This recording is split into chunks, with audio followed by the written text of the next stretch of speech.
دوستو، آپ سب کو N.a.q TV4 پر خوش آمدید۔ میرے عزیز دوستو، اگر ہم پاک و ہند میں مسلم تاریخ کا جائزہ لیں تو اس میں صوفیاء کرام کے مزارات اور گدی نشین مسلم ثقافت کے کلیدی حیثیت رکھتے ہیں۔ ان کے بغیر سیاست نامکمل رہتی ہے۔ یہ مزارات جو ابتدا میں مذہبی شناخت رکھتے تھے، رفتہ رفتہ وہ سیاسی قوت بھی بن گئے، اور بعض علاقوں میں تو یہی عقیدت پسندی مزارات گدی نشینوں کا مرکز بن گئے۔ عام لوگوں کو عقیدت پسند مزارات سے جن خاندانوں نے سیاسی طور پر طاقت حاصل کی، اور تاریخ والوں کے مطابق مغل شہنشاہ مغل بادشاہت بھی معروف مزارات کے منسلک خاندانوں کو مزارات تقسیم کرتے رہے اور نوازتے رہے۔ اور جب برصغیر میں انگریزوں کی حکمرانی آئی، انہوں نے بھی وہی روایت سامنے رکھی، اور مزارات گدی نشینوں اور سجادہ نشینوں کے خاندانوں کی اہمیت اور بڑھ گئی، اور ان کو دی جانے والی برات جگیریں تقسیم کرتے رہے۔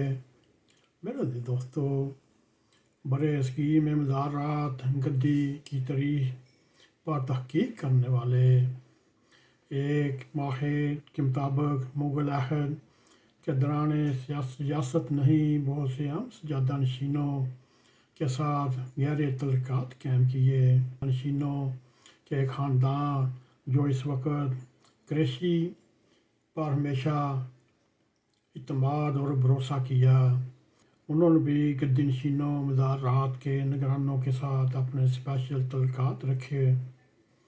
میرے عزیز دوستو، ڈیوڈ کلمارٹن کے مطابق مغلوں کے زوال کے بعد بہت سے سجادہ نشینوں نے اپنے طور پر مقامی سطح پر اپنے آپ کو مستحکم اور مضبوط بنایا۔ آئیے طالبوٹ اپنے تحقیقی مقالے جو اس نے 1946 میں پنجاب الیکشن کے بارے میں جو مقالہ تحریر کیا، اس نے بھی پنجاب کے پیروں نے آل انڈیا مسلم لیگ کی کامیابی میں بہت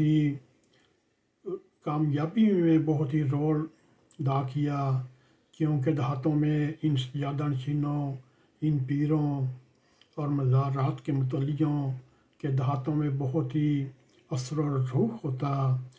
سب سے بڑی انتخابی کامیابی ملتان، جنگ، جہلم اور کرنال جیسے اضلاع میں حاصل کی، جہاں اس سرکردہ پیروں، سجادہ نشینوں اور گدی نشینوں نے کے ذریعے یہ حمایت حاصل کی، اور یوں پاکستان نے اور پاکستان مسلم لیگ نے پنجاب میں نہایت ہی شاندار کامیابی حاصل کی، اور اسی کامیابی کی وجہ سے پاکستان اور انڈیا کی تقسیم کا فارمولہ طے ہوا۔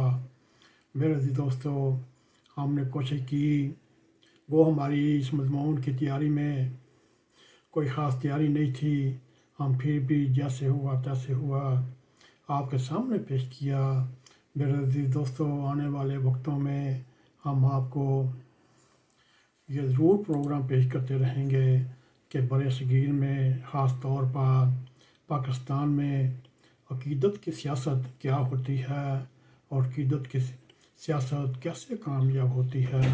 میرے عزیز دوستو، اگر آپ کو ہمارا یہ پروگرام پسند آئے، اس کو لائک بھی کریں، اس کو شیئر بھی کریں، کمنٹ سیکشن میں جا کر اپنا نظر خیال کرتے ہوئے N.a.q TV4 کو سبسکرائب کریں، اور ہمیشہ کی طرح جاتے جاتے بیل آئیکن کو کلک کریں تاکہ ہماری آنے والی ویڈیو آپ تک پہنچتی رہیں۔ اسی کے ساتھ ہمیں اجازت دیں۔ السلام علیکم ورحمۃ اللہ وبرکاتہ۔